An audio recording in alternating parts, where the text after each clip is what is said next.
Hello and welcome to the MLG Orlando Open 2016. I'm Fox, joined by Chance. We're going to be casting over Luminosity Gaming, facing off against Kingsmen, which is Parasite, Miracles, Llama, and Mox. If you guys are unfamiliar with this roster, recently formed after Parasite announced his retirement, which clearly is not in effect if he's here at this tournament. They just came up with a loss from TK after forfeiting that first map here, Chance. Yeah, so this is one of the teams obviously people were looking forward to seeing once they make it out of open bracket, but after they made it through, they had a really tough matchup against Lethal Gaming. They clutched up in round 11 to make it through.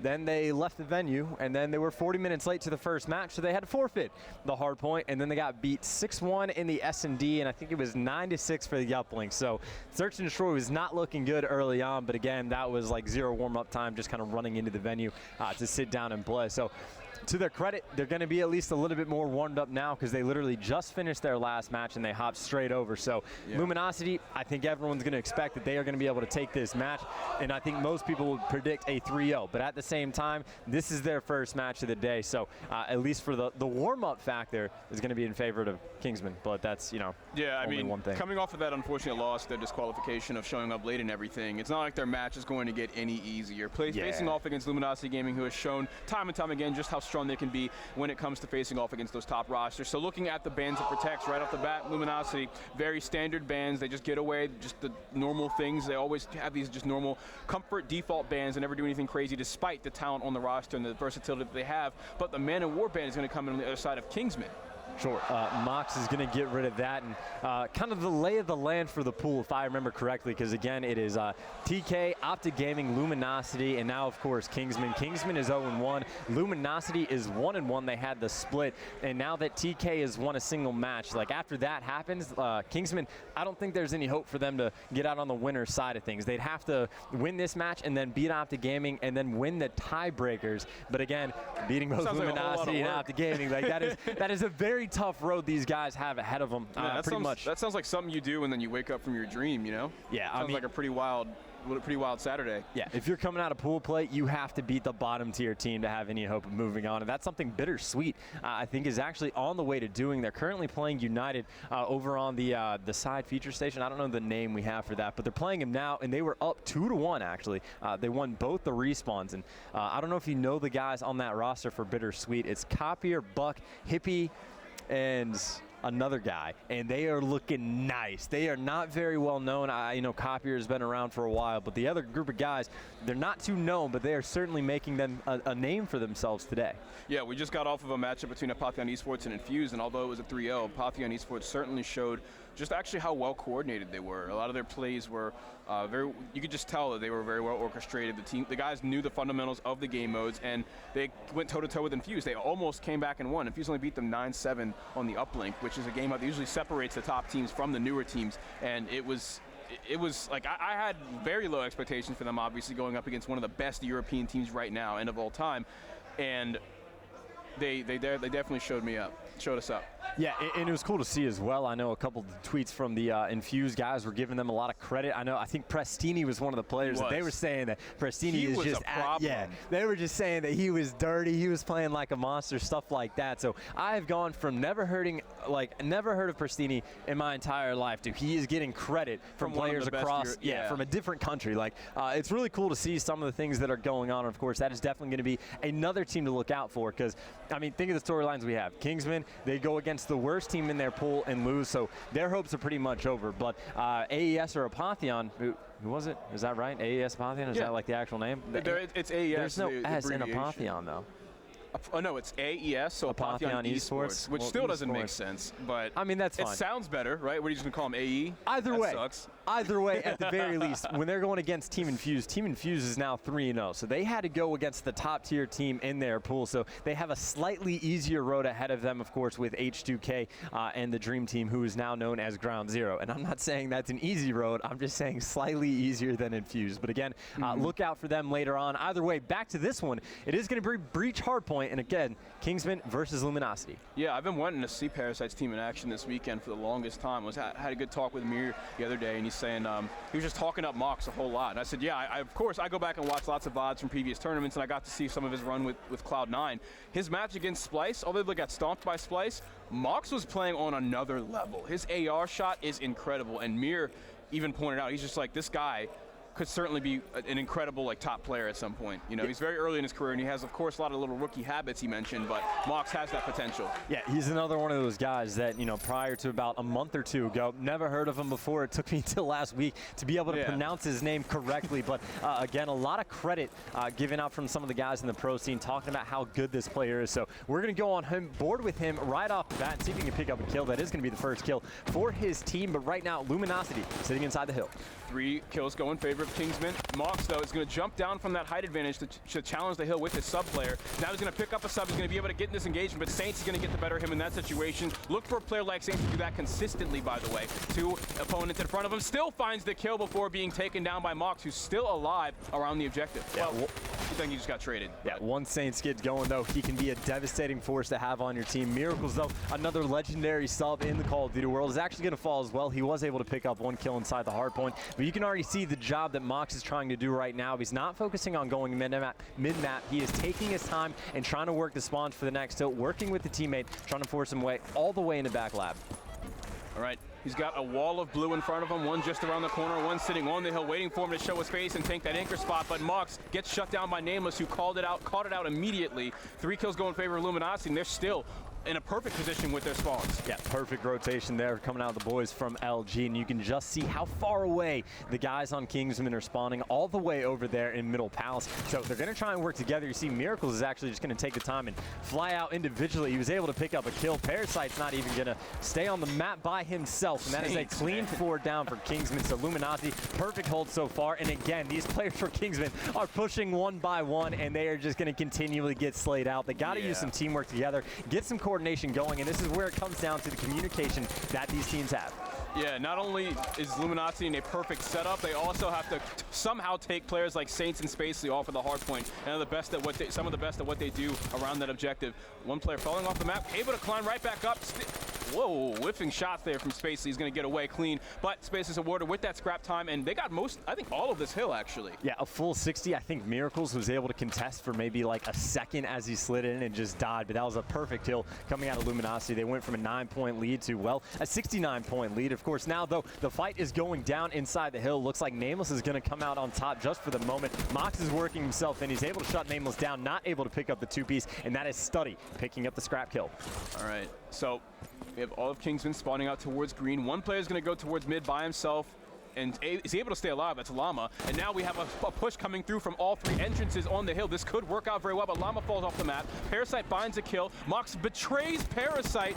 That play looked so good at first. Well, you know, we were being critical of them not being using teamwork at all. They were solo pushing the last hill over by Cages, and they gave up a full 60. So it was nice to see that they were taking the time and trying to pinch from all angles, but then a team kill and jumping off the map, you're not going to help anything. That is literally the worst thing you could do in those situations. So again, Luminosity pulling off pretty much another full 60, and I'd have to imagine that these Kingsmen players are on the way to being on tilt. I know TP was talking about it earlier, how these are guys that when they're high, but once they start getting beat, they just mentally collapse, and again, the score reflects that, 126 to 15. Moral of the story, don't do drugs, kids. Parasite finds 2 kills. The rotation, again, being won by Luminosity, and they're milking a lot of the time so far. That deficit is just getting higher and higher, and I don't know if this Kingsman roster, being so new, has the mental fortitude and the experience to come back from it, the experience together, I should say. Nameless, though, dies on the hill. Parasite trying to break it, still contesting it. Spacely, though, is there for the trade. Normally, that's what Spacely's going to be able to do on the hill. Mir, though, finds a kill on the Saints. Llama and Mir still facing up front. He falls off the map again. He tried to hit the wall run to get behind them on green, but he just couldn't do it. I was going to say, though, so Parasite and Llama have both fallen off the map. That is actually Llama's 2nd time, but I was going to say we didn't actually go on board with them from their perspective, so we don't actually know what happened.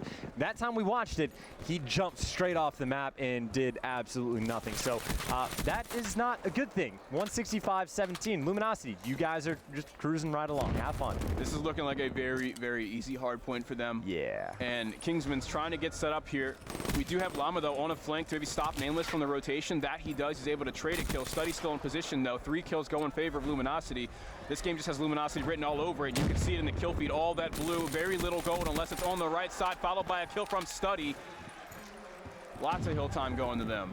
Well, I will say, Kingsmen, they were able to win that rotation battle early on. They only had 14 points on the board before that. They were able to hold the hill for a total of 8 seconds before Luminosity broke through, and that's a 4 down in their favor. I'll watch Nameless for a bit to see what he can do with the 10th. He's actually standing directly next to a teammate, but that's okay because they're winning all their gunfights anyway. Miracles, though, is going to be able to shut him down, but Spacely has been sitting inside the hill doing virtually nothing. He is on a 3-gun streak. Make that a 4, but do anything, huh? You know, it's perfect predictions. He knows exactly where they're going to be coming from, and he's not even getting shot at. He's just kind of hanging out and racking up some time. Yeah, this is a pretty rough start to this series if you're Kingsmen, coming off of that disappointing loss and then getting into this.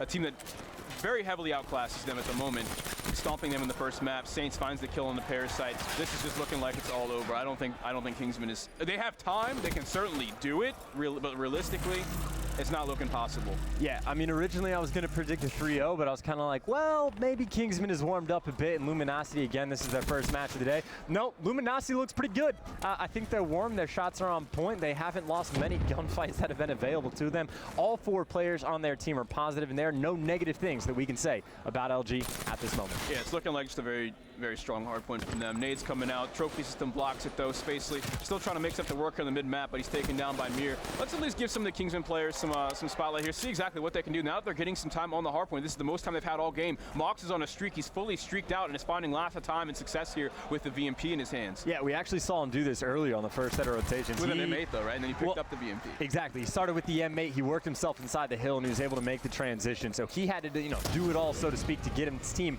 some points. He was doing the same thing that time around. Now he's using the streaks, not able to connect with any kills. He's trying to catch those players on a rotation, but you can just see how fast Luminosity was able to get inside of Lab. Of course, now, though, it is going to be, well, Parasite picking up 2, and him and me are pinching the hill. Mal, though, not going to be able to pick up the first kill. The player's actually invisible. That is going to be Parasite using the active camo to breach inside the hill, and Kingsmen having the best run they've had, well, this entire game. All right, 3 kills go in favor of Kingsmen. Is this where it turns around and they start to climb back into this game? Several kills are going in their favor. Maybe Luminosity kind of let up on the gas a little bit. The darts coming out. Ooh. The streaks are putting them in a very good situation, but the trades from Luminosity are just too strong. Spacely finds 2 and it's still alive. Hits the flank. That's a heat wave. Could find the 4-piece. That's 4 kills in a row from Spacely. 2.5 minutes in the hill. Spacely's done great for the objective. Yeah, now Spacely is going to go back to just kind of hanging out inside, knowing exactly where these players are coming from, and he's just watching the bodies fall into the hill because his teammates are doing that good of a job to slay out around him. Of course, though, 4 seconds on that last hill. Kingsmen, at this point, they're going to have to fight for all the scrap time, fight for all the rotations. They have a lot that they're going to have to do on this map, and Luminosity can pretty much do whatever they want. They could honestly go and set up for the greenhouse hill this early if they really needed to, but they're only 4 seconds away from closing this game out. Kingsman's going to need a contest, but no one's even going to be close enough to it. Parasite does get a final kill in the end, but that does not matter. Everyone right there for Luminosity going, oh, never mind, Saints win negative. But they won 250-92, so it is what it is. Yeah, for sure. I mean, a lot would have had to go wrong there for Luminosity to choke the lead. Kingsmen did have they seemed like they were coming back to life with Mox's streak, but, it just wasn't enough. It was way too late into the game, and Luminosity was just so far ahead. Score streaks and specialists weren't even enough to put them into the game. Well, credit to Spacely. Had the most time in the hill by far. He had several double. Streaks. He had more time in the hill by himself than the entirety of Kingsmen. He also had the most kills. You were talking about how he had streaks, so he did it all. Also had 4 defense. So, Spacely, good game. Luminosity as a whole, good game. Do you really think there's anything, though, that Kingsmen can do to turn this around for Search and Destroy? In the Search and Destroy, well, we've seen teams get stomped in hard points and then kind of turn things around and at least show some kind of competency in Search and Destroy, so you never want to doubt an open bracket team coming up against the top pro division teams with stuff like that. So they certainly could take the Search and Destroy, but with the strength in that game mode on the side of Luminosity, I'm thinking it's still going to be a win for them. I think I tend to agree. I'm trying to think back and remember what's gone on in pool play thus far. If I remember correctly, Luminosity, when they played against TK, they caught up from a 4-1 deficit in rounds, and they were able to take that one. And then when Optic Gaming played TK, I think it was a 6-2 victory on Fringe. So TK, against those 2 teams, were 0 for 2, and none of them were close. And then, of course, as I mentioned earlier, TK, when they played Kingsmen, they beat them 6-1. So I don't know how well Call of Duty math works in this regard, but if TK is getting smashed and then they smash Kingsmen in Search and Destroy, I'm going to have to imagine that Luminosity is definitely going to be the stronger team. Of course, if the map is Fringe as well, you got to imagine Study is going to be having a field day with that sniper. Yeah, Study seems to have a very easy time with the sniper in his hands, and that's just a characteristic that he's going to carry with him throughout several Call of Duty titles, and he has carried it throughout several Call of Duty titles. So you got to look for something like that to be a strength of his. On the side of Kingsmen, in terms of snipers, what do we have? We have Parasite that used to snipe in Advanced Warfare, but he's certainly not to the caliber of the likes of Study, right? Do we have Llama's? Llama kind of no, Llama didn't snipe. That was always Havoc on Cloud9, right? Yeah, it's one of those things where, like, I'm sure most of these players are capable of it, but how many of them want to go toe-to-toe with Study in that regard? Being capable of it and being good at it and great at it is very different. That's what I'm saying. It's a completely different scale here. So Parasite, maybe he wants to pull it out, and Mox is kind of an unknown factor for me. I haven't watched him play. This is the first time I've seen him, so, I mean, I've heard good things. Not sure if that is in his repertoire, but either way, again, this is kind of not even a backs against the wall Kingsman situation. Again, what they have to do, they have to beat Luminosity, and they have to beat Optic Gaming, and then they have to hope that the tiebreakers go their way to make it out of the winner's bracket. So at this point, they're really just playing for confidence. Yeah, there's a lot against them at the moment. So I guess we can talk a little bit about this Kingsman team, just a little bit of their some of the roles that you might see from them. I mean, talked a lot about Mox, of course, which up until this point we couldn't even pronounce his name. At first I thought it was like, oh, maybe it's Mo, or maybe it's if there's an E in there or something, maybe it's Mo, but no, it's not. It's Mo. Oh, excuse me. Getting in the ban of protects here. We have the rapid fire ban coming in, overkill ban following that right up. Again, Luminosity standard stuff, but Mir targeting that overkill, a very common ban in Search and Destroy. What do you see anything specific coming from the side of Kingsmen? No, not particularly. It's going to be, I mean, you know, the sniper bans are, I was about to say, but that's pretty much standard for Search and Destroy nowadays. The overkill is going to get taken out pretty much every single time. And I was going to say the thermal is going to be the next thing to go. And occasionally teams ban the SVG as well and force their opponent to use the Locust. But if I remember correctly, in the last patch, the Locust actually got a slight buff. So the SVG is definitely better, but teams were happy to use the Locust in the past. And now that it's got a buff, they're going to be even happier to do so. And then the PO6 isn't too shabby as well. So there's not too much you can do, but ban the thermal and then, you know, make with it what you will. Yeah, the Locust buff, I believe that it's more of a one-shot. It's more often a one-shot kill. I think they gave the groin area of the character model more of a multiplier for it to be a one-shot kill, whereas before it was only the SVG that could really do something like that. Yeah, I think the summit the PO6, of course. Yeah, something like that. And I actually forgot to say, if you ban the thermal sight, the next thing to go is it should be the variable sight if that's what you want to take out, because I know we saw Havoc using it earlier when he was on Infection against FaZe. So if you really want to target the snipers and just go all out, instead of banning the individual snipers themselves, take out all the sights, take out the thermal sight, take out the variable sight, and then there's not much left. You know, how many people like using the default scope? Not many. Not many at all. No one. I think they would certainly prefer to avoid that at all times. So here we go. Specialist draft. Expect to see 4 abilities on both sides. Nothing too crazy here, Chance. The only thing that is crazy, the fact that Ruin and Battery have the same barber. Yeah, I'm definitely excited to see what Parasite is going to be able to pull off with the overdrive. That is something I always look forward to seeing. It's just standard stuff on both sides here, just normal specialist abilities. We do only see overdrive on one side, though. That's something that stands out. We have glitch and psychosis on the side of Luminosity, so that's the main difference here. Certainly, and again, there's a lot of different options, especially on a map like Fringe, that you can pull off with overdrive. I know on certain maps, there's really only like one set thing you can do, and everything else, like maybe you just kind of get like slightly better timing, but it's not too big of a factor. But overdrive on this map, if you're on offense, you can just straight up run up the middle of the map. If no one checks from top barn, you can actually make it a clearing, and then you can be behind enemy lines incredibly fast. Again, that is if you're aware that other teams aren't watching. So this is what's helpful if you have a sniper on your team, to watch over top barn, to watch over mid-map, to stop the other team from peeking it and use it that way. So I don't know if Parasite has a plan like that. You can also overdrive rush on offense and get into dub very, very quickly before the player actually sets up on the bomb site head glitch, or he can just run down trains and get slightly better timing. And I know, I think it was Marky B who was using it against H2K on day one. He was using it on defense. You can get to 10 a little bit faster than the other team, and you can set up in the window and just pre-aim that if you expect them to be going to A. Or you can also hit mid-map, but he was not too successful with it. But a lot of things you can do. Overdrive, I think this is the most versatile map for it. Yeah, overdrive, there's a lot of options because of how long these lines of sight are, or these lanes are. You can just run straight through them before someone gets posted up with an AR on a head glitch or something like that to stop you. And you did mention the sniper rifle is just a huge impact that they can have, especially on that middle lane. Makes it very tough for you to do plays like that without overdrive or without smokes or something, which you've seen some teams pull out. But it can be so very difficult to get through when there's just different head glitches people can come from that you can't always look at. You can't have your line of sight on all those different head glitches. Yeah, but again, when the sniper rifles have such a big impact, I just don't know if anyone from Kingsmen is going to even want to attempt to pull that out. So it's really one of those things where you have a good sniper on your team, and it just opens up the map for you and gives you a lot more freedom on the setups that you can do. This is something that Envy is fantastic at, and it's something Luminosity uses as well, though Study pretty much just keeps it out the entire game when he's on point. Either way, though, game starting up again, guys. Kingsmen, they are down 0-1 in the series. They got dismantled in the hardpoint. Going to see if they can bounce back here in the S&D. I feel the same way, Fox. I really do. I agree. Yeah. Same. Luminosity Kingsmen, though, loading into the match.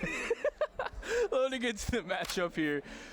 Oh, gosh. All right, so let's see where our snipers are at. Study, of course, rocking the Varix 3 on the SVG, the second most popular attachment on that weapon right next to the thermal. Of course, we do have the stock on there pretty often as well. The stock did make it through the Bands and Protect, so expect to see that on a lot of the weapons here in this game. I want to know what opening snipe Study's going to go for here. Most likely going to be just looking over mid, of course. I hope he goes for the silo shot every single time. I'm not saying like the 360 no-scope thing, but I would be very excited if he just feels confident enough in his team that he just does whatever he wants, if he just runs around the entire time. Yeah. I know the Optic Gaming setup is they kind of hang out on Grandma's, wait for the pick, and right now Study's just giving his team information. Because you can see they're actually running across down trains. He's going to miss that first shot, but he knows that player is going to be in fences, but the action is going to be going down. Actually, back over towards 10, Saints is going to get picked off over in train room. But the bomb's going towards A. Nameless has already cleared out the bomb site. Mir finding that first blood is going to be huge for Kingsmen here, giving them that man advantage, but it looks like there's going to be a play made towards the A bomb site from Luminosity. The only player in range to do much about it is going to be Llama, and he's just sitting pretty, waiting for his team to rotate over. There's going to be one just in front of him in the alleyway. That space that he gets the kill on. Nameless still alive inside junk. Side dub, excuse me. Oh, not able to get the kill. There's the two players around the corner. Parasite's able to shut him down. Study still on mid-map. Hasn't gotten to do too much other than prevent players from going down the middle of the map. But Parasite's going to challenge him anyway alongside Mox to take him down. The fuse can come in here as all four players from Luminosity fall. Well, you live by the sniper, you die by the sniper, and that's what happened to Luminosity in that round. After they got first bloody, the Saints got picked off on the rotation. They were not able to do anything other than get the bomb down, but they just gave Kingsmen quite a few points on the map. They got the defuse, they got an assist, and every single player on the team was able to pick up a kill. Yeah, it didn't even look like anybody from Kingsmen even bothered peeking middle map until, of course, they had to rotate over. There was no AR in the top of barn. There was no AR in the front of barn. The player just slid straight across the small room and didn't want any part of what he saw. So good on Kingsmen respecting the sniper of Study, and they just made sure they challenged them 2-on-1 later on in the round. I'm going to stay on board with Study anyway, just because I'm that big of a fan of the snipers to see what he can do. It does appear that Kingsman, though, on offense is going to be going for a four-man rush to A, so Study's actually going to see nothing. And not a single person for Luminosity is even defending A. It looks like Study might be slowly wrapping back too, but no, he's going for barn shots, and Parasite, you can just plant this bomb, man. You don't have to check anything. Well, they don't know that. They got to make sure they check all their corners. Someone could very easily be sitting here waiting for them. I don't even think they expected for nobody from Luminosity to be here, which is why they haven't planted the bomb yet. So now the rotation is coming in. They're just too late on making the decision. Saints is just around the corner, also followed up by Spacely. It's going to be a VMP battle here. It's two players around the corner, but one is planting the bomb. First blood goes down as Mox falls. You can see what Luminosity is trying to accomplish. They're trying to pinch all the players in. Nameless actually just saved Saint's life in that situation. He was coming from back alley, so you can just see the teamwork. Spacely's pinched in from the other side, and Parasite got completely caught out, so Luminosity just ate them alive. I'm obviously very aware that we have the benefit of seeing in Codcaster everything that's going on the map at any given time, so you did see that Luminosity completely gave the bomb side up. Kingsman took a little bit too long to be recognizing this fact, and then Luminosity, all four men, were able to converge on the bomb site. And again, we got an example of the teamwork. When Spacely was going around into junk, there was still a player in tin that could kill him. Nameless, though, had his back and made sure they were doing everything together in unison. So Luminosity, fantastic defensive round for them. Yeah, Kingsmen there, they were just kind of hesitant because they know that even if no one's there, Luminosity plays with a lot of frags. It's always Spacely and Study that run a lot of frags. It seems so they could have just come over and rotated and naded them off the bomb. But first blood's going down. Llama's going to be able to take out Spacely. Saints responds to the kill onto Llama. And look at this, just sliding straight across mid-map, avoiding Study very well here. He's not been able to do too much with the sniper. Currently 0 and 2 in the first 2 rounds, and just kind of wasting his time here. Yeah, a couple missed shots. I don't know if that's going to be influencing him in the later rounds to just go ahead and put that away if things are not working out, because Kingsman doing a pretty good job to avoid it. Of course, Nameless is going to get traded out by Mox. Parasite picks up a kill on Study as well, so Saints is going to be the last one alive. He's able to trade one. That's going to be in a 1v1. I think Parasite was able to get eyes on him. Not sure if he's going to follow him up or not. I'm not sure if he spotted him, but either way, both players getting ready to converge on the B bomb site. Saints is actually just going to play ring around the rosy.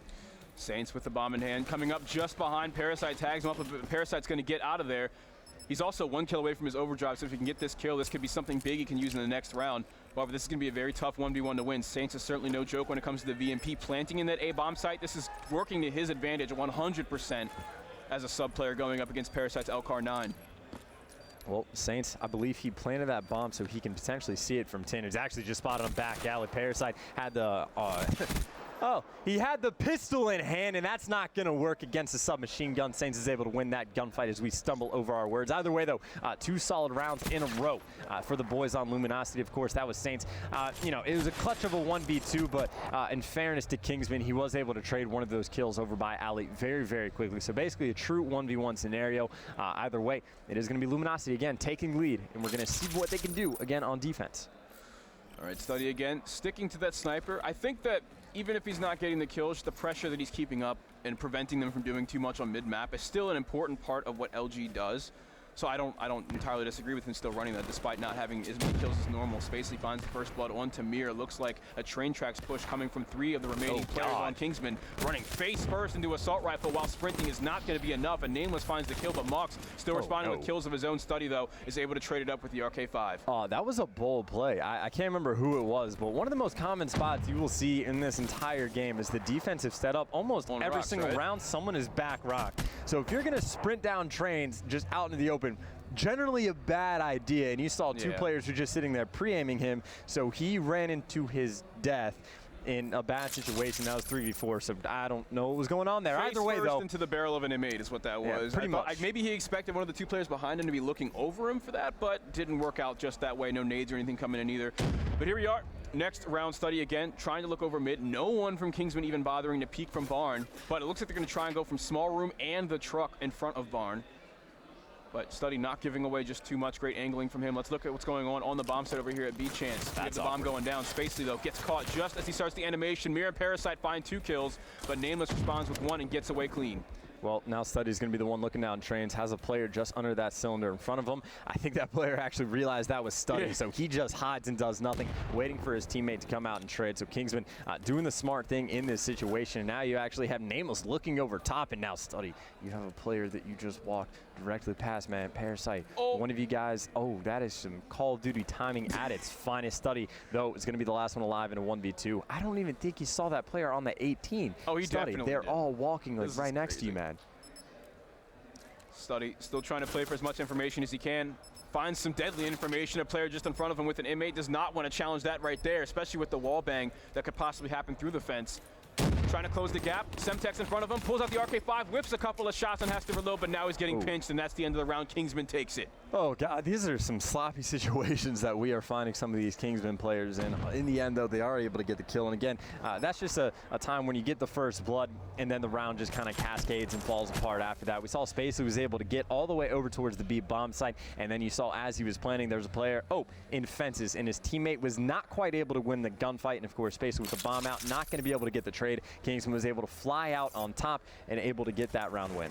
Chance, the Shiva's coming out for Study. He's putting away the sniper after going 1 and 4. No first bloods, no crazy picks coming from him. Let's see how this changes his setup around middle map. Yeah, that is definitely an important decision. Now you can see Kingsman, though, they're actually kind of playing it slow, trying to get a pick potentially and see where they're going to wrap this bomb site. They have one guy watching the 10 flank, one guy pushed up by himself in trains, and he's going to fall. Parasite, though, is able to get the trade. It looks like the nades are coming in, but I imagine Parasite probably has that flak jack, and that is the case.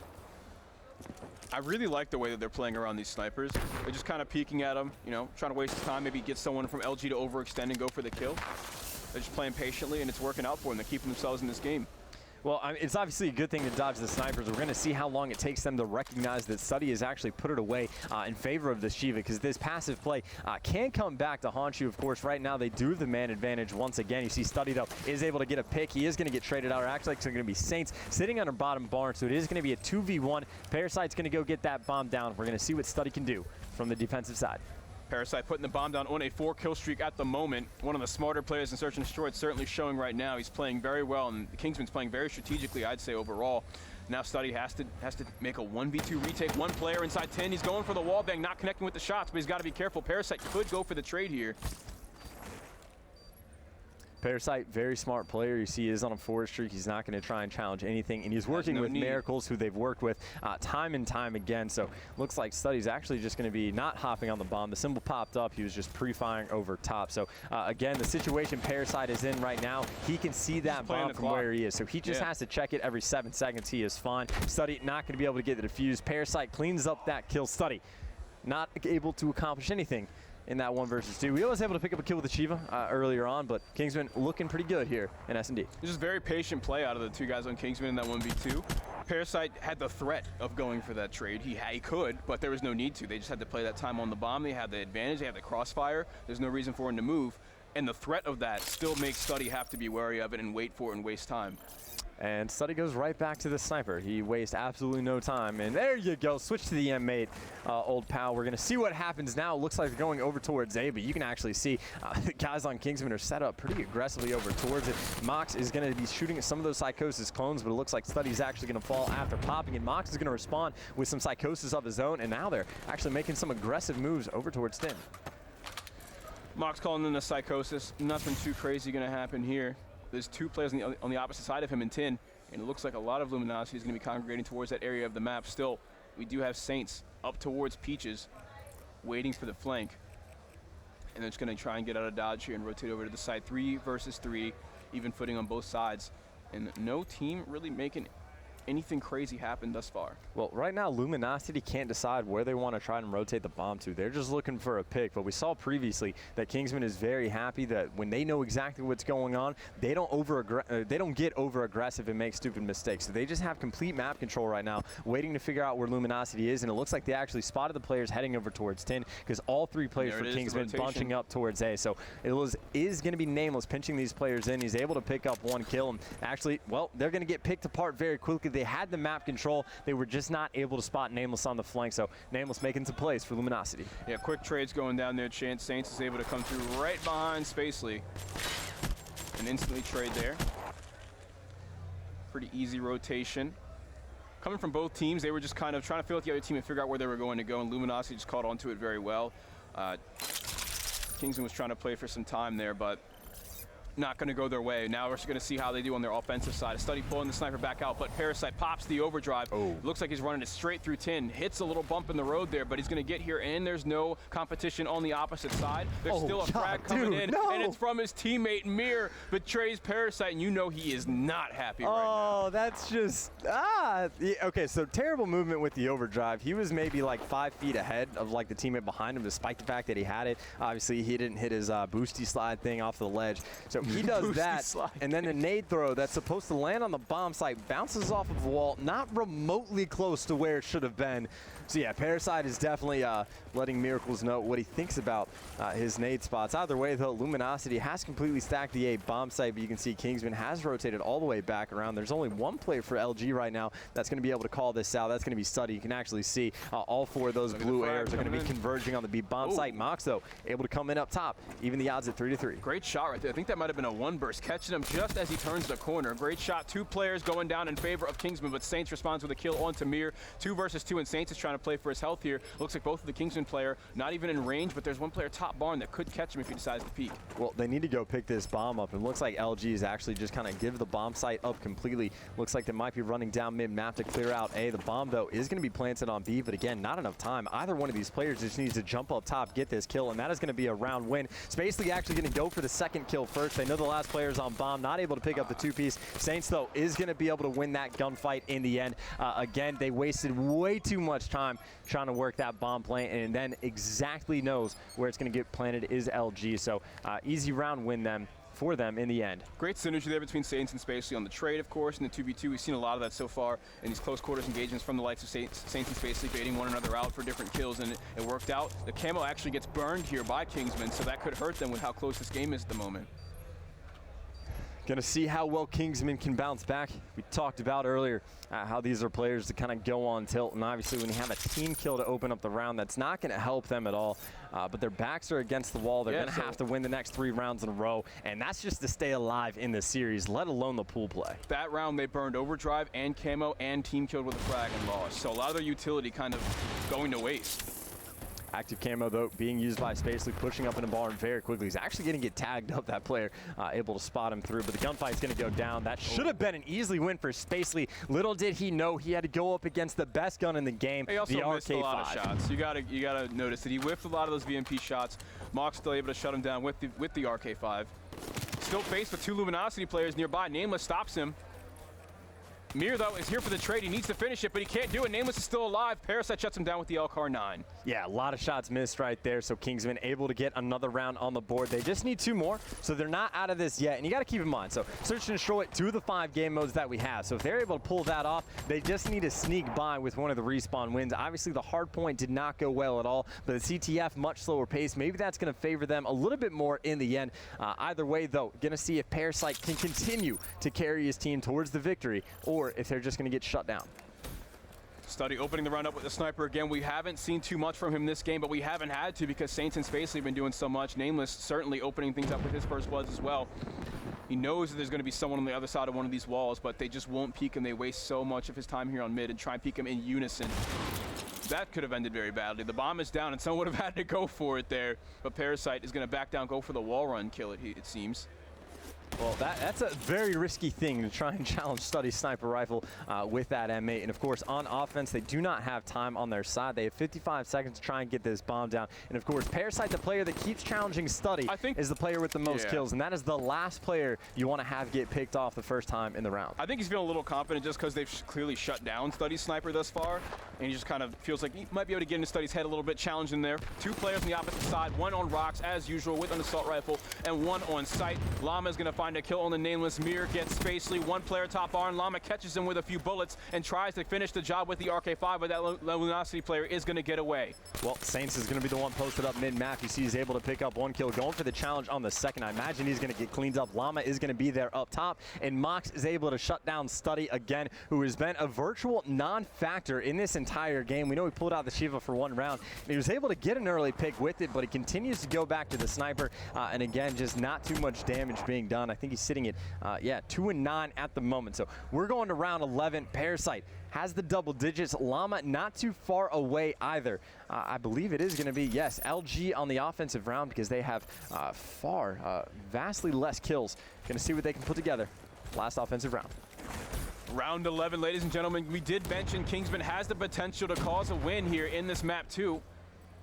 Luminosity, they're not able to have one of their best S&D players do too much in the game. Saints has the ability to use the active camo. I mean, the kinetic armor against another kinetic armor. No engagements going down. That player's just going to back right off, but the first kill from Luminosity comes from Spacely. They're able to take down Llama. It was a nice kinetic fight right there. The player's just running away. Spacely, though, going to be head glitching the bomb once again. 3 players right now pushing in from the alley. Actually, that was Psychosis. That's very deceiving. Either way, though, Saints was able to get 1 pick. Parasite's going to be trying to work with Mox. Mox was able to get a kill. He's going to be able to pick up 2, and he's going to get out of dodge. That bomb, though, still down on sight. Nameless now in a 1 versus 2. He has a very, very tough situation ahead of him.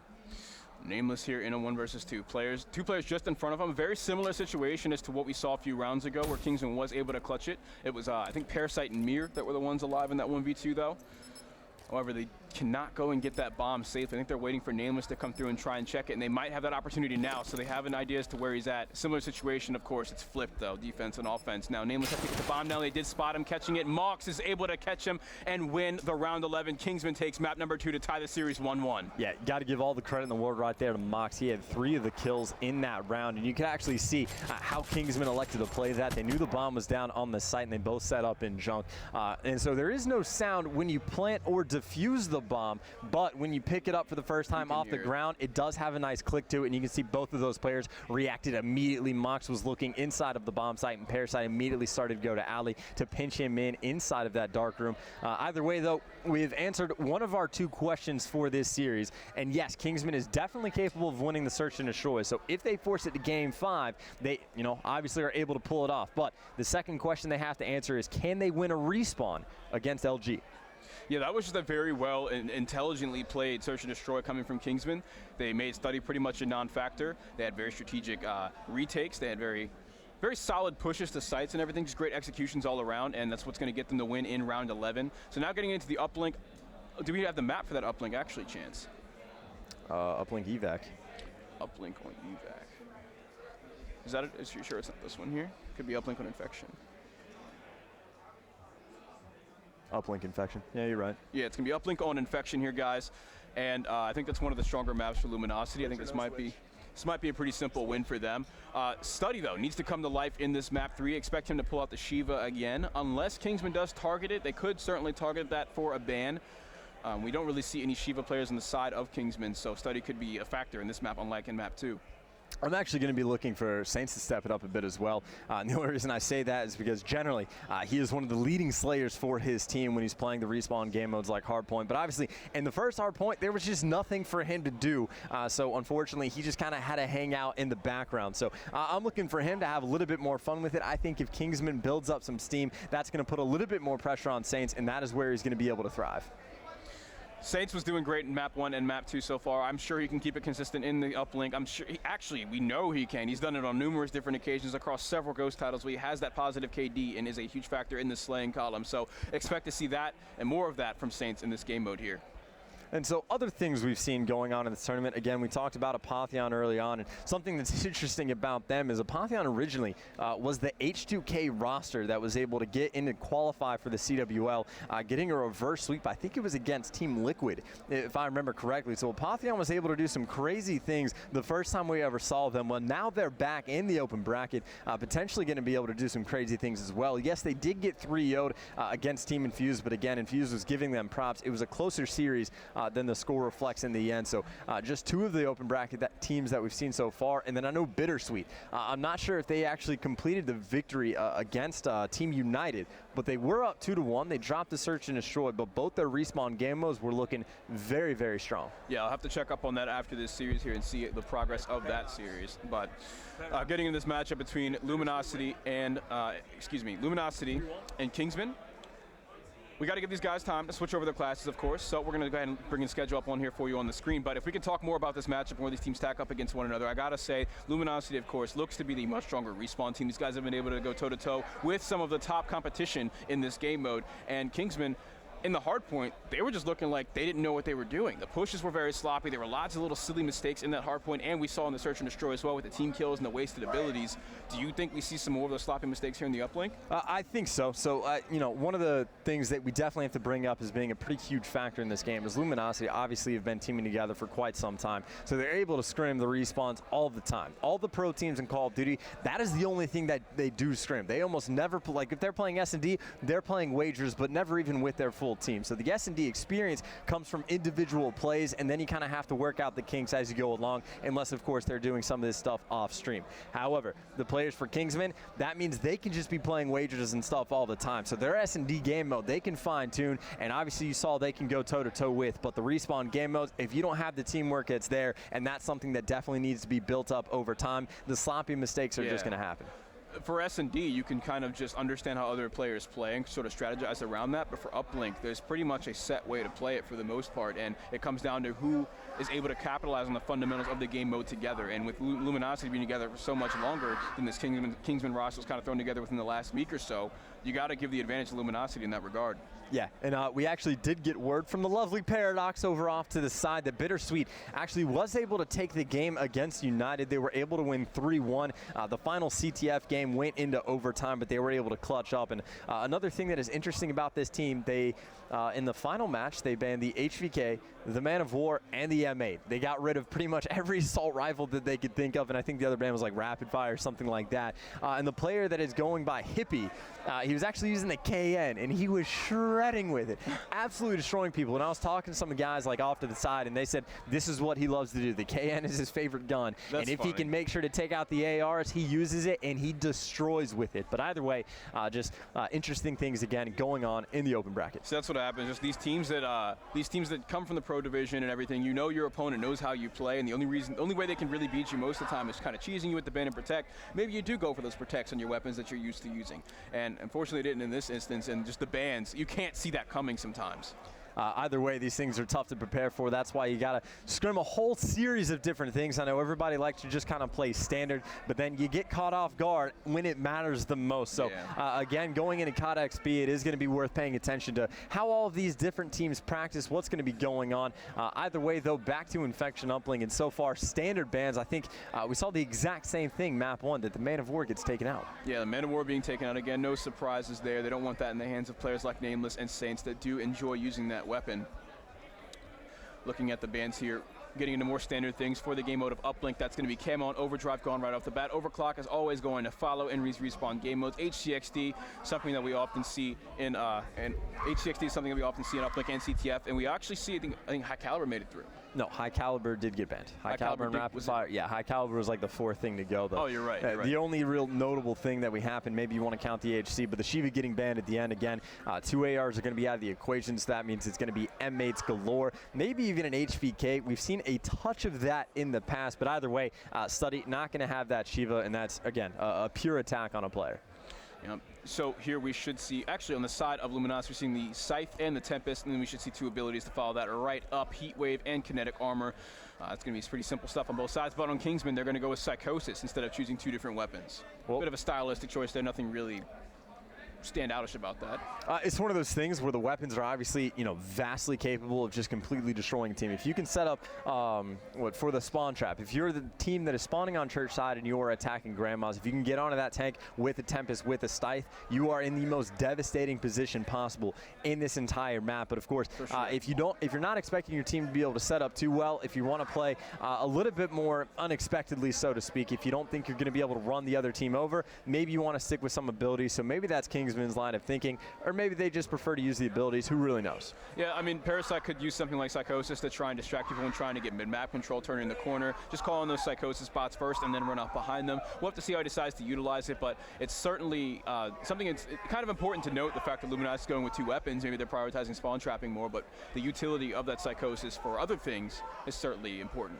Either way, though, players to watch again. I think Saints is going to be kind of standing out for Luminosity, and by standing out, I mean stepping up, because again, in the first hardpoint we saw, all 4 players were pretty much firing on all cylinders, but someone is going to have to step up for Kingsman. I know Parasite had a pretty solid search and destroy game. He was at 10 kills early on. I'm not sure how many he finished off with, and then even in that final round, we saw Mox was able to pick up 3 of the most important kills on the map, and then Llama had a very good game as well. So I guess with that roundabout way, I'm saying Miracles, I'm looking at you. You didn't necessarily do the worst, because obviously your team won the game, but you're the player that I think needs to kind of fill your role and do well to take down LG in the uplink.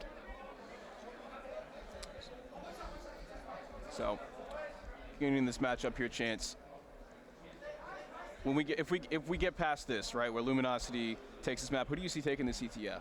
Luminosity? Yeah, do you think that they're just the overall stronger team in the respawns, just judging from the hardpoint alone? I think every single game, map, mode you pick, I'm going to pick Luminosity to be able to beat Kingsman. Yeah. Obviously, I know we just saw them take him down and search and destroy. That was with Study that was going like 2-9, though, right? So you have to have one of the better players having a horrible game for Kingsman to be able to take a map, and I don't see any reason for them to be able to take him down in anything, really. Because again, keep in mind, Luminosity, they are the #1 seed in this pool. They were able to take down Optic Gaming, not this weekend, but back in Season 2. So they are obviously capable of very great things when they're on point. And based on the respawns, at least, that was the case. Of course, one player, again, falling off in the S&D. So, again, most map modes, I think it'd be crazy to not pick LG at the moment. Because, again, Kingsmen right now, they're the team that has a lot more to prove. I tend to agree there. Luminosity is just looking superior in the respawn game modes. We'll have to see if it follows up in this uplink here, if they can remain consistent with what they've done tournament after tournament. Kingsmen, though, has a bit to prove and a long road ahead of them. Let's see if they can do it, ladies and gentlemen. Infection uplink with the series tied 1-1. Yeah, a little bit interesting as well. You did see that both Llama and Miracles are pulling out subs from the get-go pretty much all the time. Most teams are going to be pulling out 3 ARs on Infection uplink. We've even seen 4 ARs getting taken on in the past. We're going to see what happens with that regard, though. Of course, Spacey, though, able to get the first blood with the sub. Llama is going to trade that on the opposite side of the map over towards Broken. 2 players mid-map for Luminosity, and no one from Kingsman's able to get anything going. Llama's trapped by the guys on Barn, and he needs help, but he can't win the gunfight. He's going to go down. Parasite, though, making moves on mid-map. He takes down Spacely. Now he's able to come through and help out at Barn, but his teammate's already down. Wanting to get some of that pressure onto Barn and Graveyard. He's still got a wall of Luminosity players in front of him. Well, Parasite is now going to be starting out 5-0. He kills the player that was one shot in the background first. I don't even think he was ready for that. Either way, though, that is going to lead the charge for Llama to be able to put in the 1-point toss. They're not going to be able to set up for a relay cap, but either way, first one to strike, Kingsman. Solid start. Yeah, both those players lining up for Parasite right there. He's able to find the 2-piece and help his team get control of Graveyard. And now we're going to have to see how Luminosity does off the spawn. It looks like they have mid-control. They have the drone. Most of the players for Kingsman, though, are in Broken. They should be wrapping back to the base here soon if the drone gets too far away from them. Well, you see Studdy's actually going to fall when he was trying to lead the charge on that, so Nameless is going to double back, and he's going to be challenging mid-map. A lot of Psychosis spots are going to be right there in front of him. Nameless is taking some shots in the back. The second time we have seen him reset the armor, and that is an easy 1-point toss. I think he might have actually connected with it. I take that back, tying up the score. On something, 1-1. right? Yeah, no, I thought it hit like a tree or something, but no, it worked out in the end. Saint's still in position to try and hold down for his team and make Kingsman pay attention to him rather than mid-map control. Finds 1 kill. This is what Saints does best. Roaming around the map, tags up a second player. That gives more than enough time to Luminosity to make something happen and get some decent positioning. Studdy also doing great with the M8 behind the enemy team. This forces Kingsman to realize, hey, they're behind us now, guys. We have to go back and either intercept the drone or kill them all off, but the 1-point play comes through and Luminosity capitalizes on superior positioning. Yeah, and Studdy got over in that position very, very early. So as soon as Spacely picked up that drone, he was kind of hanging out mid-map, and as soon as Studdy picked up the kill, he ran over. And he'd already cleared out the path enough. Now that's a guaranteed 1-point toss. If they had picked up more kills, they would have gone for 2. But either way, good job by him to get the guaranteed points on the board. Parasite, though, meanwhile, able to strike back in a casual push, straight up past the tank, connecting for another 1. 2.5 minutes into the game, Mox still does not have a kill, and he just dies for his 5th time here. One of the more impactful players for the team in respawn game modes, and he's just not doing so hot. But on the opposite side of things, we see again Luminosity taking the drone down rock side. Only 1 player on the way. One is ready for the interception. Another one spawns on him, but 2 kills go in their favor. The interception comes through. Nameless getting shot in the back, and the drone is reset. They played that as well as they could for them to be in such a disadvantageous situation. Certainly, and Mox, of course, he just got his first kill on the board, but at the same time, he does have an interception to his name, so you got to give credit where credit is due. Spacely, though, going to be going for another 1, and it looks like Mox, again, 2 for 2 on the interception, and Llama's killing himself with trophies. That's actually just really, really unfortunate to have happen. Either way, though, Mox more than likely is just going to reset this drone off the map. There you go. But if you take a look at mid-map, complete control right now by Luminosity, and actually Studdy, again, pushed all the way up the map. He's going to pick up the drone. This could be a 1-point toss if he goes up to connect. Not sure if the interception is going to come in. That is not the case, and Luminosity, again, with the 1-point plays, taking the lead at 3-2. Luminosity has had so many opportunities in the enemy base, but none of them have translated into dunks. You want to see them mount a bigger lead going into the second half, as well as big as a lead as they can, but it's not looking like that. However, Spacely's alive in the enemy base. 2 players fall. Mox is still alive. That could be an issue for the Luminosity players here. Nameless also falls on mid-map. Mox is trying to find a second kill, but no. Saints responds, winning that BMP engagement as he should. Another 1-point play raining in for Luminosity. Saints is going to fall, but again, the lead has striked, and you can see players for Luminosity are pushed up aggressively. Nameless is actually going to catch that manual pass, and that's going to result in another 1-point toss. So you can see Kingsman doing a pretty good job on picking up the kills on the players inside their base, so they are not getting spawn trapped, but still, they are getting eaten alive by these 1-point plays. But again, Luminosity is on the advantageous side, so this is about an even score, I would say, moving on to the second. But of course, right now, well, drone carrier is going to get taken down just for the moment. Spacely was surrounded right there in the enemy base, trying to stay alive and get himself a kill, but he got pinched and shut down by the player hopping through the window. Now we see Kingsman with mid-map control, and they're not taking the drone or moving up or doing anything with it. They're just kind of maybe waiting for a pick here, playing a little patient, hoping Luminosity gets antsy, but both teams seem to be doing the same thing here. 1 player does try to jump up into the window. 2 kills going down on both sides. Mox getting shot in the back. 3 kills go in favor of Luminosity. Mir is still alive, though, and finds the 2-piece. Nameless trades. 15 seconds on the clock, and Luminosity has drone control. They could translate this into another 1-point play. They have the time. Yeah, I don't even think they're going to Yeah, go they're for going to put it down. Well, Saints is actually going to pick it up. He could hit the 1-point toss from mid-map. He's going to have to set up for it pretty quickly. Miracle's able to pick up 2. Somehow that player doesn't shoot him early enough, but that point is not going to come in anyway. The shot does not connect. So Luminosity going into the second side with a 5-2 lead, but I think very well that Kingsmen could actually make this comeback. I don't know if that score is enough for me to feel confident in LG to be able to close this one out. Yeah, Mox had a little bit of a slow start, but then he had some pretty big interceptions there, and then he started to pick up his kills a bit, and you can see he's currently 7-8 after starting 0-5. You just want to see him have a much more high-impact game in terms of his kills. You need him contributing in that way. Mir, though, 15-10, had a little bit of a streak for himself with some base defense. And you got to keep in mind, we do have some specialists on board. The Heat Wave for Llama, the Tempest for Maux, and then I believe that Nameless has one as well. So, 50 points, 150 points just coming out of that. And you can actually see they threw enough nades in that situation that they got rid of all the trophies, and they were able to pick up a double nade kill off the bat. So just overpower the trophy systems. They can only do so much. Luminosity loves their lethals. They always ban out the tactics, and they don't really use them too often, but those lethals,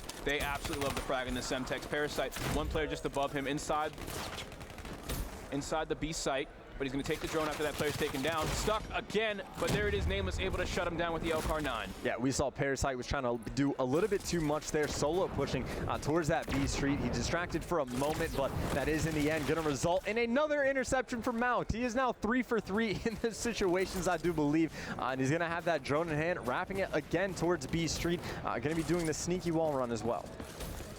Sneaky wall run indeed. He's got one player just beside him to be his escort, but it looks like there are 3 players all in the Luminosity base. This is not going to be easy. He's going to need his whole team, and they have to also be sure that no one flanks around them, because it looks like Study and I think that Saints are on their way to do so. However, the 1-point play goes in, and no one is home to intercept it. 3 kills still do go in favor of Luminosity. They clear out their base efficiently, but Mir is still alive. They've lost count. Mir can award himself with at least a kill here. One player going into Broken. He's still checking behind him to make sure no one's looking for him. They have no idea. Whoa, that was a lucky guess, and catches him. Nameless shuts him down. The Semtex not going to connect. 3 versus 2, and Mox is playing inside barn. Yeah, no, there were actually players from Luminosity coming off spawn that were able to spot Mir. He took a little bit too long to cross over to Brogan. That's how that player knew exactly where to look in that situation. Either way, though, again, as you pointed out, it was a fantastic job of slaying out their opponent, despite the fact that they were able to get up a point. So no spawn traps, nothing like that coming into play. LG just accepting the fact that the 1-point toss was going to come in. Now Parasite trying to do something similar, going to be pushing down the B street once again. You see how heavily these players have been stacking the middle map to avoid the spawn trap, potentially giving up some of those 1-point tosses. But LG right now, drone in hand, it is going to be Saints on the charge. We have Nameless attacking from the side. They're getting hit from every angle right now, and LG is still all 4 up. 2 kills going in favor of Nameless, but Kingsman's able to respond efficiently. 4 kills, Parasite with the double. There was a Tempest shutdown, and Mox is seconds away from getting his own. If he can get a 1-point play here and set up in the enemy base at the Tempest, that could spell trouble for Luminosity, but he still has a long way to travel to do that. Yep, not sure if they're going to try and cut across mid-map once again, but you can see LG turtled up completely in their base. They're content with giving away the 1-point toss. They just want to make sure they don't give up any rally scores. And Kingsmen, right now, they have to do something. You see they are just spread all the way across the map, not accomplishing anything at the moment, and now the players are falling. Max is going to have to reset this. He is the last one alive, and of course they know exactly where he is. So no conversion there. Solid defensive stand coming out of LG. Yeah, he was kind of trapped up there on top rocks. All his teammates losing the gunfight. Spacely winning 2 of them for LG is going to put them in a good situation. Parasite responds with 2 kills off the spawn, but LG still has drone control running down the right side of the map. Looks like a 1-point play unless Mox can do what he does with the interception again. It looks like that's 4 of them now, and he's going to run it straight down Rock's side with looks like Llama. Well, last time we saw this situation, Mox was able to push down the B street, and then they turtled up and did nothing with it. They did not make a decision. Now you can see they're going very aggressively, trying to throw that drone over. Nameless, though, this time is able to pick up the interception. Mox, though, able to stay alive and very quickly puts in the 1 as he is able to sneak by Saints. So very nice play by Mox, and now this is the position that he wants to be in on the tank head glitch with the Tempest in hand. This is what I mentioned a minute ago, where all 3 of his teammates died, and then he gets in a position, falls as well, so nothing will come from it. Mir, though, is on middle map.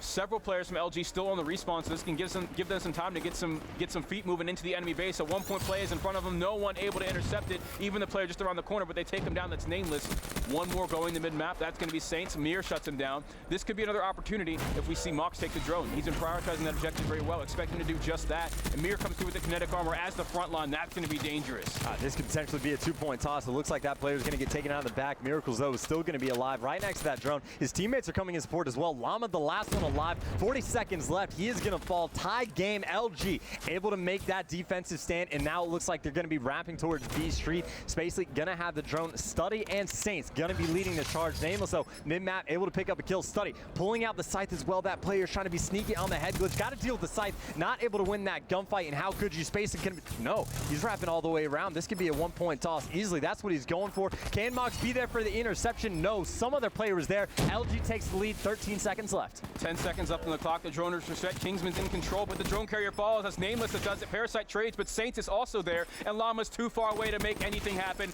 Game number 3 is going to go to Luminosity Gaming. And that is a heartbreaking defeat for Kingsmen. How many interceptions did we see that game? I think it was 3 or 4, all in the hands of Mox, but the one that mattered the most did not come in. You know, it was a smart play, so everyone expects that when the player is kind of doing that wall run, they jump off the rock, and then they go for the shot from there. Saints, or Steldy, Spacely, whoever it was that had that drone in hand said, you know what, I'm going to wall run actually all the way around, hit it from a different angle, and that actually was a very successful play, and that is what put Luminosity on top. So smart decisions again coming out of the boys on LG. Yeah, in doing that, I'm not sure if it was his intention. I think he was just trying to get behind cover, but he also ran a little bit more time off of the clock, right, in case they didn't get those kills around middle map. I think he was just more focused on getting away from the incoming fire from the guys in Kingsman in their spawn. Sure. Getting away from the fire by running more like out in the open to make like that cross before. Yeah, right? But I'm just saying, if you go for the one-point toss directly over the rocks, there is no cover necessary. You can hit the one-point toss before you fall anyway, because obviously if he's able to make that cross to hit that second wall run, then obviously he had enough cover to make it there in the first place. Yeah. Either way, though, the most important thing about that match, I think, you know, aside from the interceptions coming in, was the decision-making between those two teams, and that's what we were talking about earlier when, you know, how much these teams are able to scrim together on the respawns. We saw Mox. He had that drone up top rock, and he was with a player, but all 4 players for Kingsman were kind of sitting at the 50-yard line all the way across the map, and they didn't know what they wanted to do with the drone. They didn't make a decision. They didn't commit in any one given direction, and that's with all 4 players alive. We saw later on, similar situation, Mox has 1 player on his team with them, and they're in a 2v4. The other 2 teammates had just fallen, and they just ran it straight down B Street and were able to get a 1-point play. Granted, Mox had to pull off some crazy stuff to make it happen because Nameless did get the interception, but when they committed to something, they were able to make something happen. But time and time again, well, and time and time again, I mean like 2 or 3 times, they turtled up, played way too slow, and got nothing out of it. Yeah. Meanwhile, Luminosity, they make a decision, they commit to it, and even if it doesn't work, you at least gave the effort, and now the other team has to respond all the way from their base. Yeah, for sure. And there were several failed attempts from Parasite to take the drone down B Street. He was kind of being the first person there every time. It was never working out for them. So as soon as they were able to all work together rather than have Parasite take the drone by himself and be the front line, they were able to get something going on. So guys, we're going to give these guys some time to switch up the classes into CTF. They're also switching teams, and we should be loading here in just a moment. If you're just tuning in,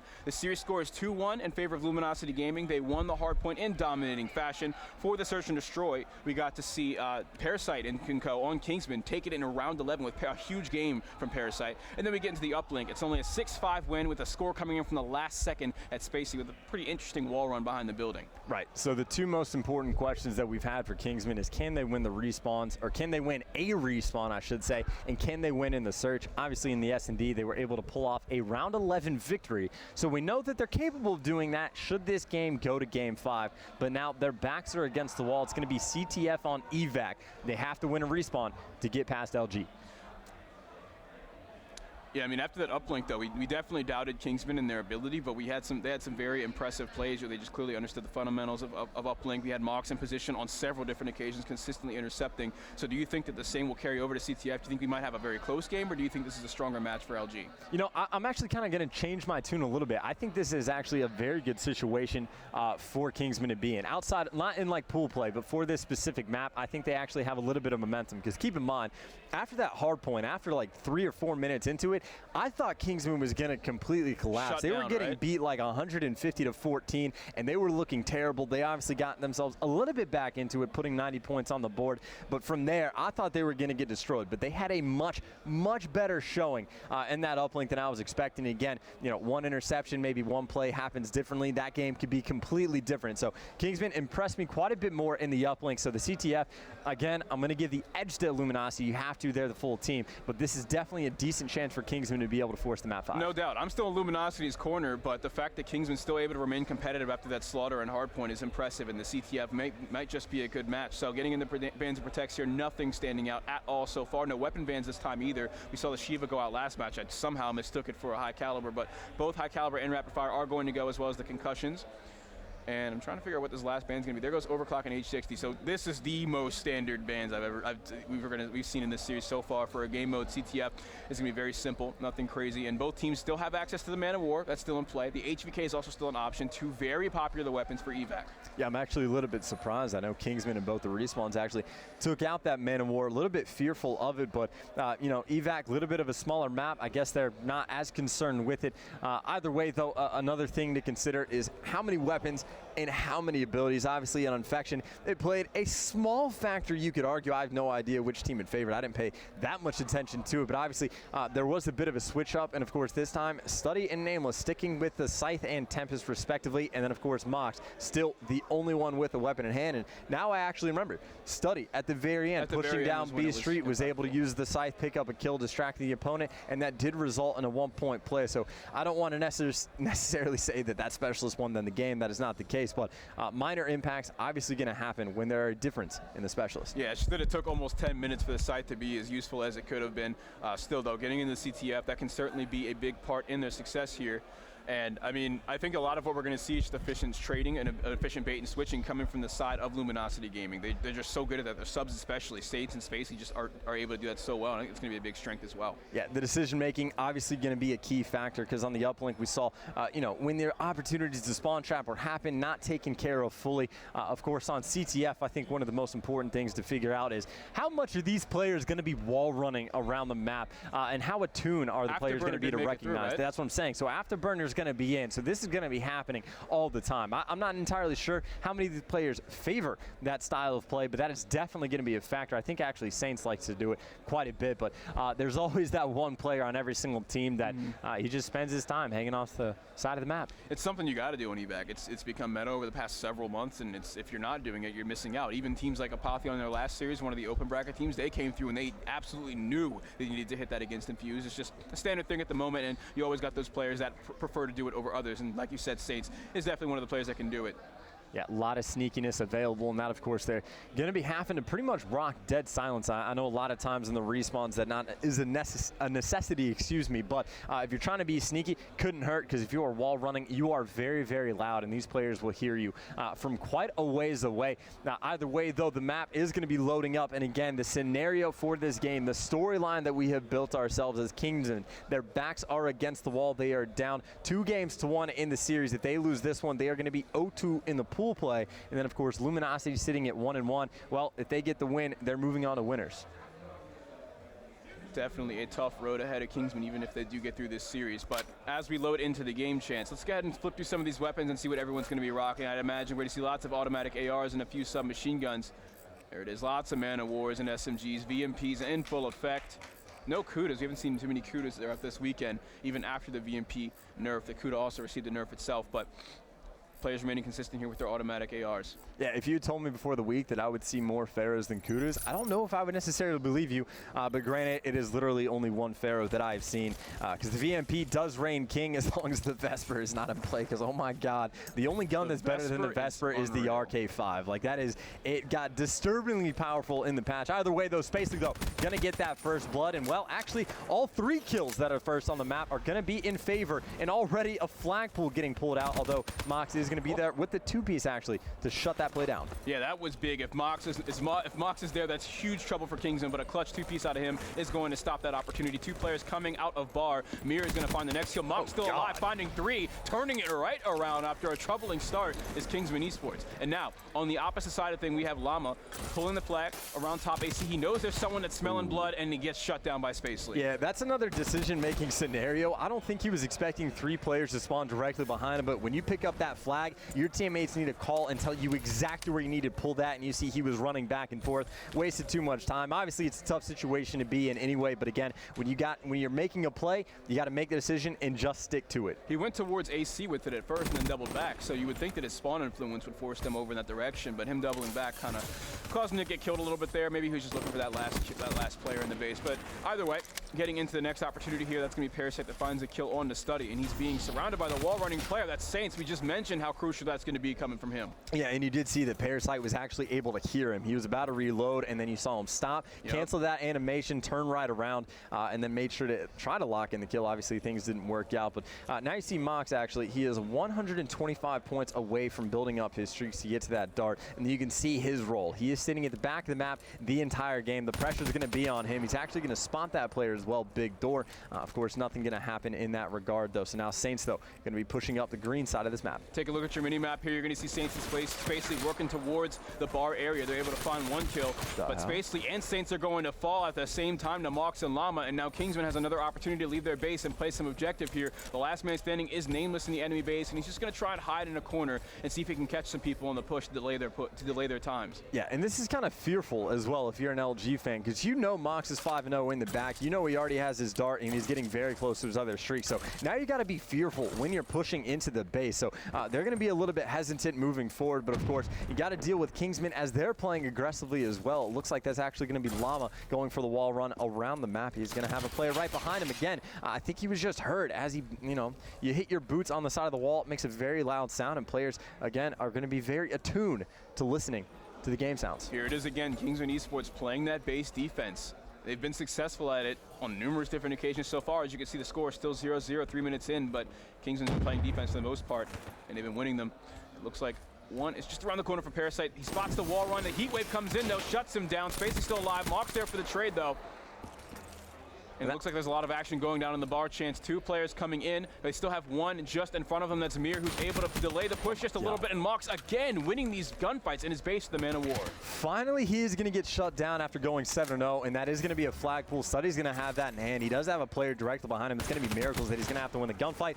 Mir, though, able to shut that one down, had the sub in the close range engagement, and nothing cooking right there for Luminosity. And again, got to keep in mind, Mox is fully streaked out, and he has the Tempest. They got a minute and a half left to try and get a flag. Mir is close to getting full streaks as well. He just got 3 kills in a row. You kind of want him to stay alive so you can have both him and Mox going into the second half with a big advantage. 3 down. It looks like he has access to the Kinetic Armor. One player just above him. He knows he's there, wins the gunfight. Someone has to pull the flag. It comes out. That's going to be Llama with it in his hands. He's been trying at it all game long, and he's finally going to get it. The Kinetic Armor earns him 2 score streaks and 2 kills, 1 more away from the servers. Well, Saints is the only person in position right now to make the stop. He's going to be able to not pick up the first kill. Has 2 players challenging for the gunfight, and that is going to be a flag cap. You see Parasite playing the base D. He popped the Psychosis, doing everything correct in that situation, and Kingsmen are able to take the 1-0 lead. Kingsman is about to go into the second half with such a big advantage. Streaks on Mir, streaks on Mox.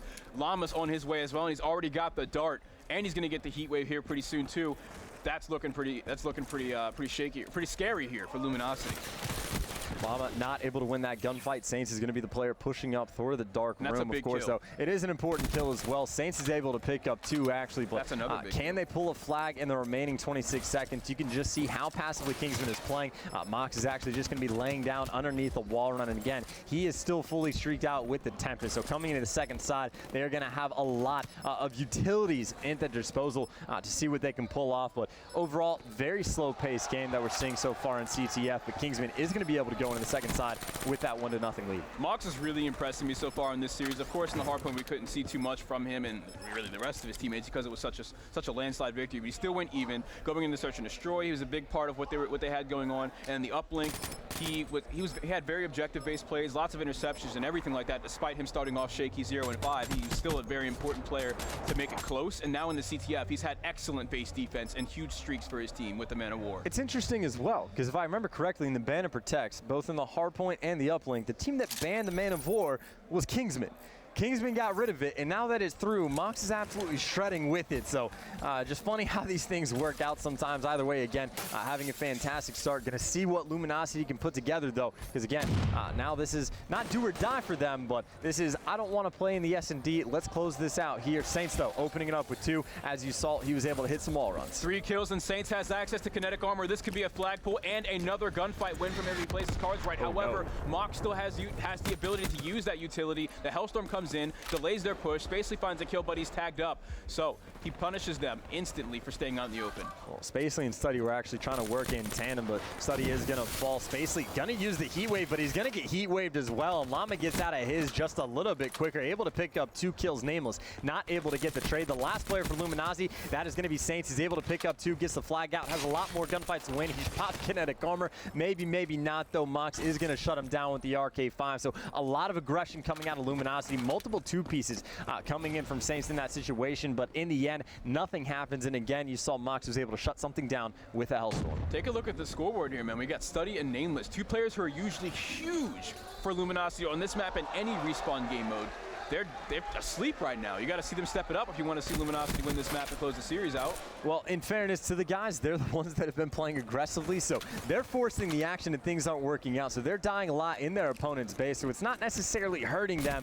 It's just that that's, you know, feeding streaks essentially. So it is hurting them. Well, that's what I'm saying. You know, you feed 7 or 8 times, that's a problem, but that's Mox going off more so than anything else. But it's really streaks that have gotten them the first flag cap as well and prevented the one from Luminosity. Now you can see Llama using another one. He's going to be trying to stop Saints because, again, playing aggressively, has that flag in hand, but he is completely surrounded, well, by Psychosis, actually. That's a very terrifying to look at, but you can see eventually Llama with that dart. Not only does he stop the flag, picks up a 2nd kill as well.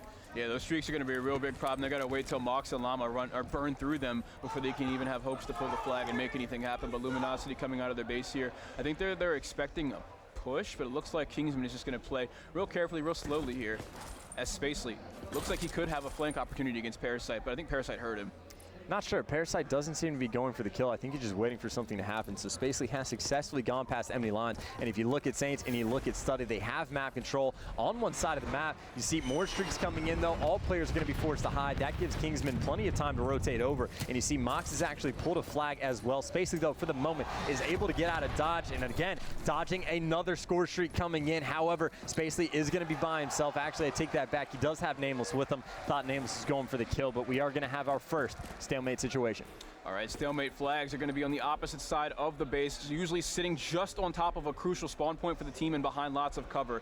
However, the helipad is usually the best place to be because players have to go way out in the open for it. So let's see how the teams opt to spend this. Looks like a Tempest is coming out in the hands of Nameless. He's trying to catch a player towards AC, but I think it's Parasite that gets away and is just going to try and make him run out of time with it or get aggressive. Well, Nameless right now is the most aggressively pushed up. You can see Kingsmen, they're happy just to waste time. They have a flag lead right now, so they can afford to turtle up in their base a little bit. Nameless, though, is going to get that opening kill. They know where he is. Parasite going to be there to shut him down. Meanwhile, Spacely is just hanging out on one side of the map. Saints, last one for Luminosity, going for the push. Yeah, Parasite responds to the 2-piece right there to shut down the window of opportunity that Nameless opened up with his aggressive push with the Tempest. Kind of turning the corner and not pre-aiming is going to cost him. Saints finds a kill on the mirror, but he still has several players just awaiting his entrance into the enemy base. Yeah, and again, Kingsmen, they can work the clock. They have the 1 flag lead. They can afford to have all 4 players playing base defense, and you can see Parasite is doing exactly that. He's turtled up with his teammate, and they just have every angle for the moment completely covered. So at some point, you're going to have to see Spacely push out of his base despite the fact that he has the flag and play aggressively. They have 55 seconds, and they need the flag cap. Yeah, I mean, this is playing right into Kingsman's favor. They only have to wait a minute, and they're up by 1 flag. If they just want to play this safe, they've been doing incredible base defense thus far. If they can just continue and remain consistent with that, they're going to close out the map and head us into a Game 5. And here's what they have covered. Miracles is watching both the wall run and the AC push. Parasite is watching the other side for his teammate, and then, of course, it is going to be Mox with the flag. Now pulled out the Tempest in the back. Nameless, though, is able to pick up 1 kill. You hear some streaks coming in. Miracles is going to be able to get that cleanup kill as well. So not much cooking right now. And again, I feel like, oh, whoa, holy there it is. That happened. Tied 1-1. We're going into overtime, ladies and gentlemen. A last-second catch, and Spacely's letting him have it. He's got access to the heat wave. Let's look at the utility on both sides. We have 2 specialist abilities on the side of Luminosity. They just used one of them, it looked like. Dude, who pulled that off? I think it was Saints that was right there. It had to have been Study. Study has the only 2 returns for his team, so yeah, I feel bad for missing that. I think the kills came from Saints, though. I don't know. I completely missed that. I'm oblivious. I'm a caster in broadcaster mode where I can see all 8 players on the map at any given time highlighted in different colors, and I still completely missed that. I saw Miracles pick up the kill after the lightning strike get called in, so I knew Miracles was there, and then Mox, of course, still had the flag. I had all the confidence. He had the Tempest as well. They had the angles covered. No idea how that happened. I'm sure some of you guys at home that are much smarter than us were able to recognize that. Either way, though, we are seeing the overtime Luminosity clutching up in the final seconds. So here comes the play. Opening push from both teams. Study's going to wait patiently at top AC, and he's really only going to meet what looks like Mir on the opposite end of it. Lots of gunfights going down on mid. Saints is able to take down Llama. Whoa, so someone fell off the map in that gunfight, but they both are going to die on mid map, and not too much is going on here. Space is going to fall to Mox. Well, Nameless is going to be playing the next most aggressively, and he's going to die. So Kingsmen, again, you saw 3 players just turtled up in their place playing the defense. Once they know they pick up the kills, that is when they get to push out and spread themselves across the map. So now we're going to see what Kingsmen can do on the attack.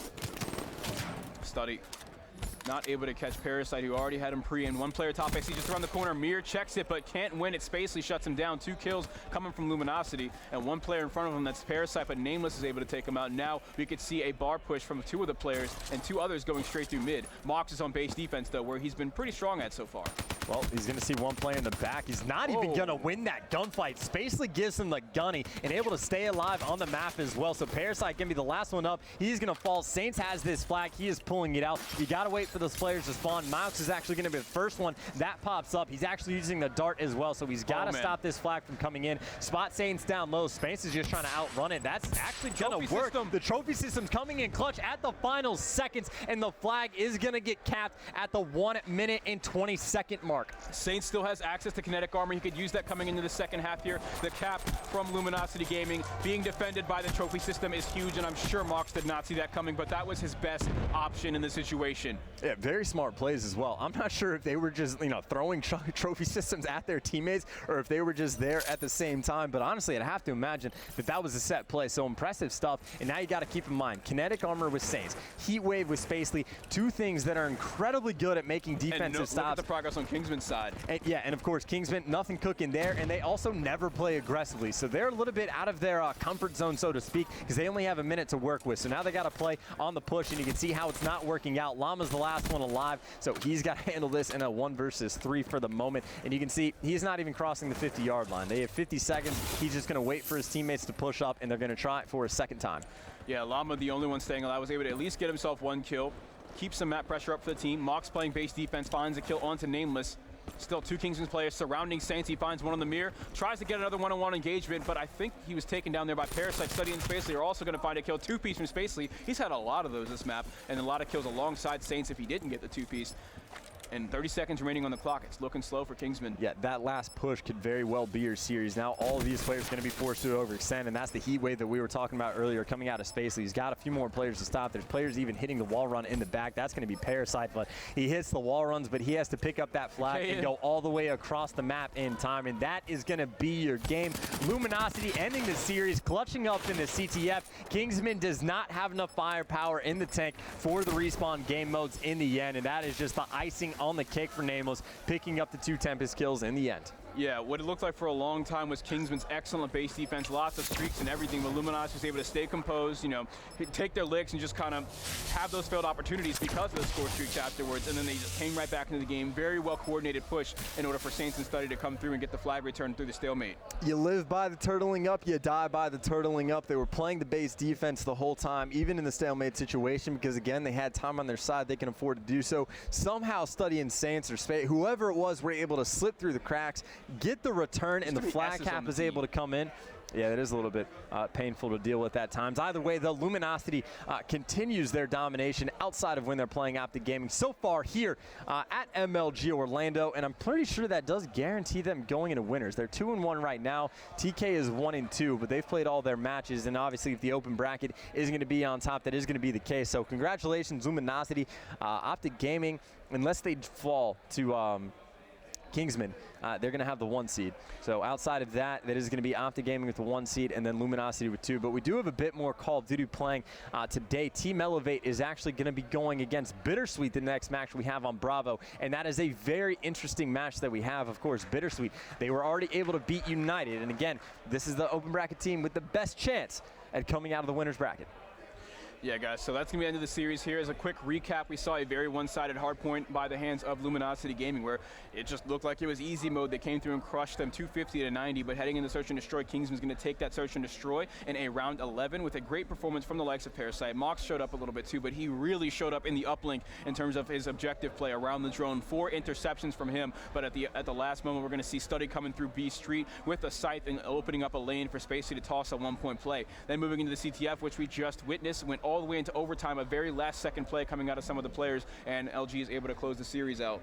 And actually, Bittersweet is playing right now, so we're going to have to wait for them to finish up their match before they can play Elevate. I'm not sure if it's going down on Charlie or what, but they're going against Envy, and they're actually tied 1-1. So they're on main stage right now. Guys, go tune in. We can't even have anything on Bravo until Bittersweet finishes their game. And again, they are tied 1-1 against Envy. So go tune in, listen to some of those alpha casters, and then once that match completes, go back to the real stream, the Bravo stream. The real stream. See you guys after the break.